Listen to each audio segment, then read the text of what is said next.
extending yourself and doing too much or not bringing on people who are better than you really compounds over time. And if you don't get into that lane of excellence early, your business will plateau, your frustrations will increase. What are your challenges in marketing? What are your challenges in design? What do you need help with? And we'll just do it. That was like a really unsustainable business model. While this business could work, it wasn't going to work without a major shift or change. And eventually what I realized was that I needed a fresh restart.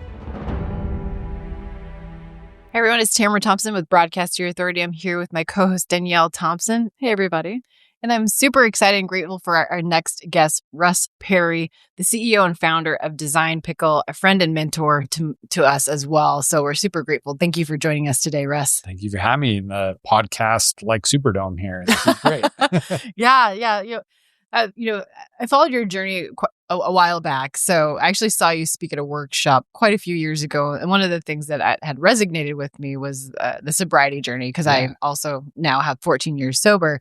And so that was one of the connection points that I thought was really, really cool. And you always talked about a bigger vision and things like that for your company. And I love the fact that you've scaled an agency. Mm-hmm. Agencies, I think, are one of the hardest things to scale. People are always like, why are you trying to scale an agency? Because I see so many people go back and forth, bird, squirrel, change, shift, or somebody 5 years ago was doing the same thing, spinning their wheels, Yeah. And one of the things I was told was that, when you do something, you find something that works, that you're passionate about, you figure out what's working and continue to grow it, even if sometimes it's boring. Right, exactly. Right. But I know with you have a background in graphic design, and that was one of the things that started to build that out. Can you share a little bit about, how you got started with Design Pickle? Yeah, I think about what I ultimately became passionate about, and it was actually things working. That was because that was not the experience prior to Design Pickle. But yeah, in short, my journey started studying design. I had worked for agencies after college. I had worked for brands. Notably, my peak of, working for other people was when I was at Apple as a creative in the retail store, teaching people how to turn on their computer and how to use Pro Tools. It was this wide range of knowledge that I had to manage. But I was there during some pretty pivotal product launches like the iPhone and the iPad. But all the while, I just found I really loved helping people solve problems. And in particular, businesses and companies and brands had a lot of problems that sort of they knew maybe how to solve, but it was easier to just bring someone in to identify what the issues are, present a plan, do the work. So that's how my agency really was born. It was my first companies were all these what are your challenges in marketing? What are your challenges in design? What do you need help with? And we'll just do it. But that was a really unsustainable business model. There was no process. There was no system. If something worked, we didn't know why. If something failed, we didn't know why.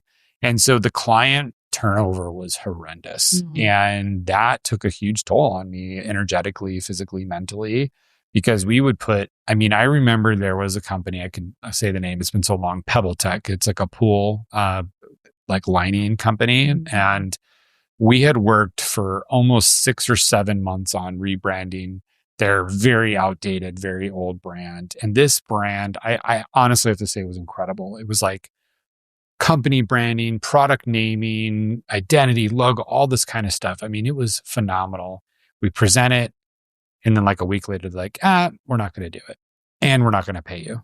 And I'm just this small entrepreneur. What am I going to take him a quarter? I don't know. Small claim score. It's I don't know what to do. So I eventually had to face reality that while this business could work, it wasn't going to work without a major shift or change. And eventually what I realized was that I needed a fresh restart. I needed to find my own path that could support my life, my family, and at the end of the day, be something that actually was predictable, was consistent, and was sustainable. And as we all know, sometimes agency is the worst type of business for those outcomes. Yeah.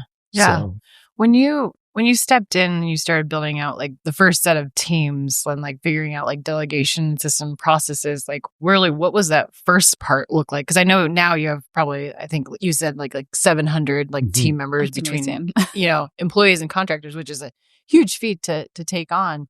But in that beginning side, how did you get it so structured with the contractors, team systems? I know you built basically a software, correct? That's something to help that systemized piece of it. Yeah. So Design Pickle today is what it was when it started 10 years ago, subscription creative services. So we partner with companies that have consistent creative needs, give them a team of designers at a fractional monthly rate. So it's like, you need video, great. You need editing, great. You need motion graphics, great. Canva, Figma, whatever you need, we can do it. We started just with graphic design, and that model, when I looked at, okay, here's what I'm going to do, I honestly just said, what am I not great at? Well, it actually was the design. Because it does. I hadn't done design, at that point for many years because I always had team members, and when I had my agency, I had always had creatives working for me. It wasn't the client management. I sucked at that, and that was evidence in my previous agency where I lost all these clients. So those were the first roles that I brought on, and what I really figured out was I was great at storytelling. I was great at branding and marketing, like myself and the company. So let's get someone really great to do the thing we're selling, and let's get someone really great to manage the clients. And so those were the initial team was built around an honest assessment of what I knew as my strengths and weaknesses. And it cost me money too, and I think sometimes early on you want to do everything. You can't think, I can't afford to hire. I'm not sure. But the cost of extending yourself and doing too much or not bringing on people who are better than you really compounds over time. And if you don't get into that lane of excellence early, your business will plateau, your frustrations will increase. And I was just radically honest. I was like, I don't want to do these things. I'm not good at it. I'll need a side hustle over here and make money because I'm paying these people instead of paying myself. But at the end of the day, that was the right move because the company delivered. Clients were getting what they wanted. Clients were happy. Emails were getting responded, and then I was out in, the world hustling and marketing and dressing up as a pickle and doing all the things that I remember some of those days. I dressed up as a sandwich back in the day. Hey, food costumes take a strong individual to pull off. So I recommend you. I could be the sandwich, you be the pickle, and I can just go dance on. Yeah, I was actually a banana. Oh no, I was a grape in high school during a student government skit, but that's amazing. Needless to say. I love how you integrate the fun into it too. Like the whole brand of Design Pickle is just fun in general. I remember seeing you at Icon, and you guys are giving out pickles, and I was like, this is so fun. And that was honestly because I knew, because I was the culprit of this. There were so many companies who've had hard experiences working with creatives, working with agencies, because often they're really good at the creative part, but they're really bad at the business part. And so I was like, look, we probably are going to get some scarred people, and let's just make it approachable, easy to remember, friendly brand. Definitely. It's something that you can come in and remember, you can connect with. And it turns out pickles are actually a really polarizing, both positive and negative marketing tactic. I'm not sure which Icon you went to, but a year or two after our initial sponsorship, we were a little cheap and decided just to hand out pickles from the bed of a truck. But we were doing it from a moving truck outside the Phoenix Convention Center, and I forgot to factor in the 40-mile-per-hour speed of the truck as I was throwing the pickles. So after about 5-10 minutes, we realized we were grenading people with pickles as they would get hit with it and not be able to catch it. And so you remember you. So we stopped that, but general people get stoked about it. They're really excited pickles. to have it. She doesn't like it. Yeah, either you love it or you hate it. So you guys make a good couple. So. I did remember the brand though. Yeah. It was definitely memorable. Yeah. Well, and you've had success. So you started building teams out, doing different things, but you also invested in building this software. It's all AI based. How long did it take to actually create that? I can't even, I'm trying to imagine like how many team members, people, software, how did it actually get built out? Like how long did it take to build out that whole platform? Because you run everything in it and for the clients at this point. Yeah. So, I mean, there's been 3 major phases and we're kind of starting our 4th phase of the software. So on brand, we call it the jar, and it's kind of what keeps everything together. The jar, the pickle jar. And when I started, the software was like this Google Sheet, this Zapier, this like WordPress site. And turns out it was really easy to hack and really easy to figure out. And you kind of couldn't even tell if clients were paying or not. Like it was a disaster. So I realized early on, okay, I kind of need this system because we were going for scale. And that was really different than my previous experience. You know, before I had like 5, 6, 7 clients. I invoice them, they pay me, we do the work. This was like small dollar amounts every month, 10 clients, 100 clients, thousands of clients, multiple thousands of clients. So what was your biggest jump? Sorry to interject there. I'm just curious. What was the biggest jump you saw in the beginning where you're like, whoa, like this really took off, like a certain amount of clients that kind of came in and you're like, was it because you did some advertising or events? And then what was that jump like? I mean, I don't think numerically this was the biggest jump, but it was that moment of whoa was when we launched. Because by the end of that first month, we had over 40 clients. And we had clients telling us we're not charging enough and we need to raise our prices. And this is too good and too cheap. So I think that was like that really early confidence and validation. And also, we were bootstrapped. So I couldn't afford to not be making money when we started. I had consulting clients as an independent marketing consultant that were helping pay my bills until it grew. But that was like the whoa factor was like, oh, actually people like it and it's working. Okay, I'm not crazy. But back to the software, I DIY'd it. That wouldn't scale.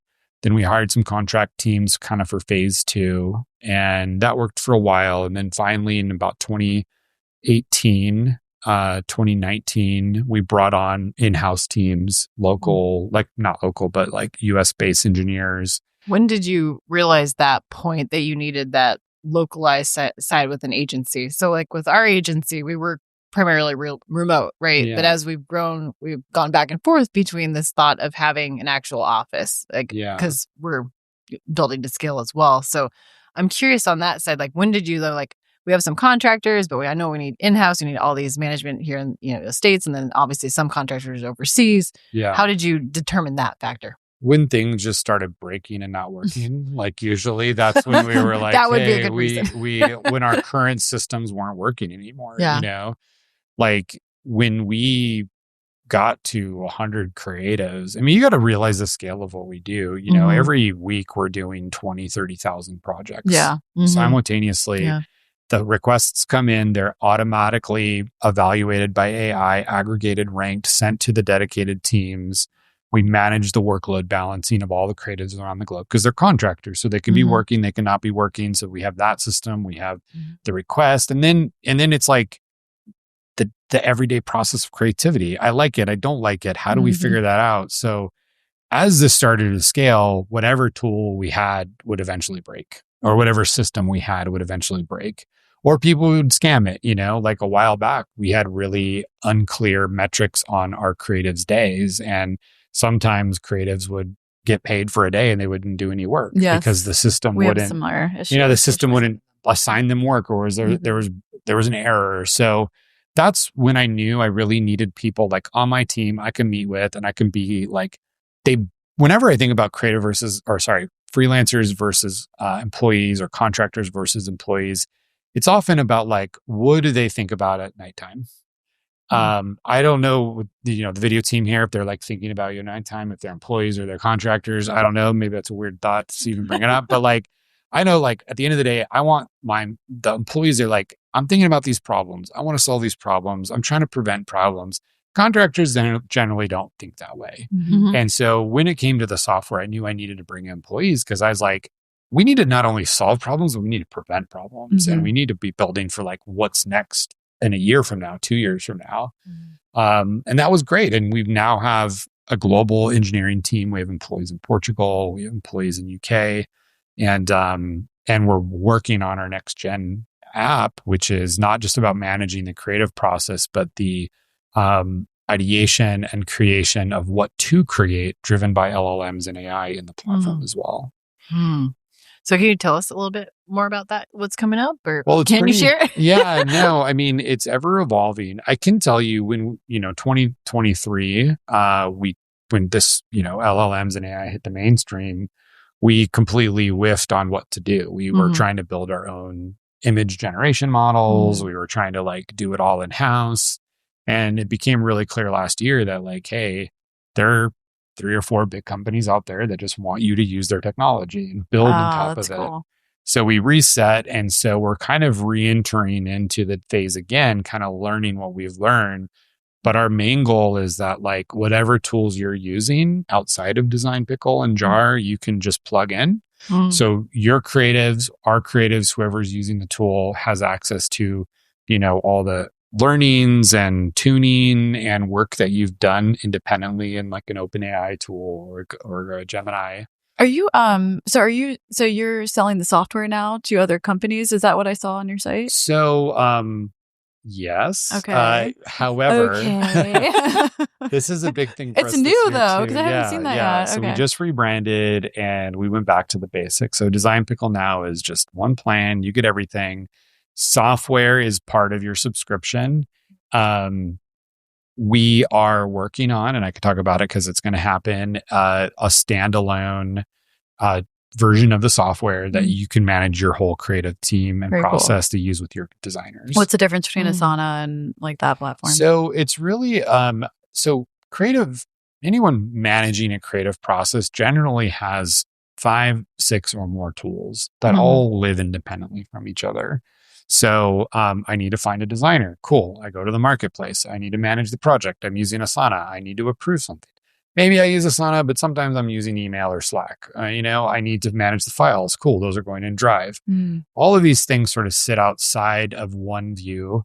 And if you're very, very tiny operation, it's pretty easy to manage. But if you're managing 3, 4, 5 people, a creative, a team, clients, all of this becomes pretty unwieldy. And generally what people do is they just stop using the tools. And I don't know, I ask this question all the time, but you're who uses Monday.com to manage their projects? And everyone's and it's who uses Monday.com and lets their clients in that? No hands go up. They're no way. You would never let them in it.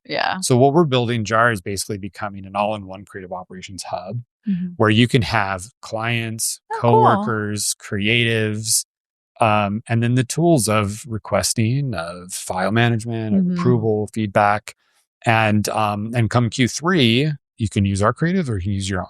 And so we want to be able to provide a really optionality for our clients. So it would go through like for example, for our agency model. So we use specific tools. So we could come in and, utilize this tool for, things like Asana task management normally through the creative process, to the Slack communication, to all that kind of stuff as well. It would. So the functionality is more about what I call the traditional process of creativity. So you have someone that needs something. They don't want to create it. They want you to create it. There's an approval and revision process, and then the files need to go somewhere. So currently, most of our clients that are on the path to use it, they're white labeling our platform. All their clients have a login. Whenever they need something, they log in and request it, and it goes to our creatives. When did this launch? I missed it.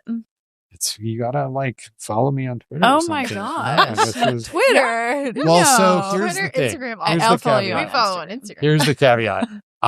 We aren't quite there with it being the feature of you using your own creatives. So unless you have a subscription and you're using our tool end to end, you probably wouldn't know about a lot of these features. But come Q3, there'll be the traditional Design Pickle with software and our services, or you can just sign up for the software and put in your own teams and manage all of it from there. So, I love that. So we have 55,000 tasks done each month. Yeah. So it's I would love to have that all-in-one software that handles a lot of that. Yeah. So we actually used to put our clients in the software. We don't do that anymore. It just got too messy. And it just will depend, I think there is always going to be a place for really robust project management systems. The nice thing about what we do, and I think kind of the future of creative in general, is we want to extend into the tools that actually do work for you. Mm-hmm, so while your clients might log into a tool like ours to say, hey, I actually would love some help with this project, that request can be piped into Asana and facilitated. And when it's done, piped back into our tool and delivered to the client in a nice, clean way. Oh, I love that. Everyone's different. And we found that this is kind of leads back to AI is we're not trying to reinvent AI. What we're really just trying to do is we're just trying to bring in the tools that people are using into a hub-like model that you can plug in all the things you use. And there's a central sort of repository for, hey, here's what's being done. Here's what's still open. Here's what's completed. Here's where everything's at. And it's not in 20 different independent places. I love that. So I'm going to have to follow him on Twitter more.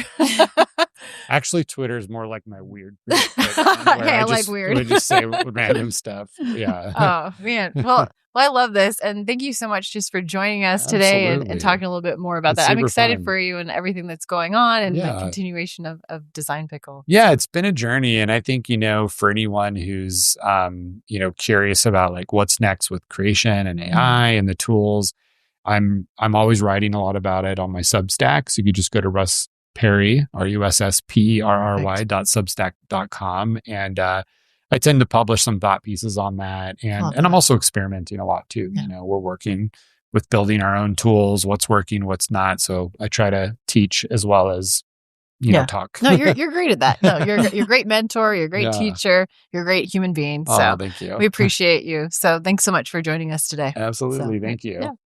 And those of you that are watching the show, be sure to subscribe, leave a comment, go follow Russ everywhere, check out Design Pickle, and we'll see you in the next episode.